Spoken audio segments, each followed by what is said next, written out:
Cinema ছেড়ে পুরোদমে রাজনীতিতে যোগ দেওয়ার বিষয়টি আগেই জানিয়েছিলেন দক্ষিণী সুপারস্টার থালাপতি বিজয়, কিন্তু কোনটি হবে তার ক্যারিয়ারের শেষ সিনেমা তা অজানা ছিল। এবার ক্যারিয়ারের শেষ সিনেমার নাম ঘোষণা করেছেন বিজয়। তার ৬৯তম সিনেমার নাম দেওয়া হয়েছে জননায়ক। গুঞ্জন আছে এই সিনেমার জন্য ২৭৫ কোটি পারিশ্রমিক নিচ্ছেন থালাপতি বিজয়, যার ফলে শাহরুখ খান, সালমান খান, প্রভাস কিংবা রজনীকান্তকে পেছনে ফেলে এই মুহূর্তে ভারতীয় সিনেমার সবচেয়ে দামি তারকা তিনি। ভারতীয় গণমাধ্যম সূত্রে জানা গেছে, জননায়ক সিনেমার পর বিজয় পুরোদমে রাজনীতিতে সময় দেবেন। ইতিমধ্যে নিজের রাজনৈতিক দলের আত্মপ্রকাশ করেছেন এই সুপারস্টার। ভারতের লোকসভা ভোটের শুরুর দিকে বিজয়ের ঘোষণা দিয়েছেন তার রাজনৈতিক দলের নাম।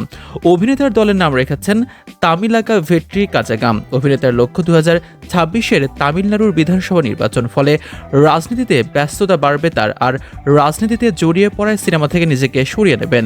এইচ বিনোদ পরিচালিত জননায়ক সিনেমায় বিজয়কে দেখা যাবে একজন রাজনৈতিক নেতা চরিত্রে। থালাপতি বিজয় এক্স হ্যান্ডেলে জননায়ক সিনেমার ফার্স্ট লুক শেয়ার করেছেন। সেখানে সাদা পোশাক পরা অবস্থায় জনগণের সামনে তাকে দেখা গেছে। তিনি মানুষের মধ্যে আছেন এ কথাই বোঝাচ্ছেন। সেই সঙ্গে জানিয়েছেন সিনেমার সেকেন্ড লুকও দ্রুতই আসবে। জানা গেছে অভিনেত্রী পূজা হেগড়ে, মমিতা বায়জু ও ববি দেওয়ালে থাকবেন এতে। এই মুহূর্তে ভারতের মিউজিক সেন্সেশন অনিরুদ্ধ রবিচন্দন শুরু করবেন সিনেমাটির।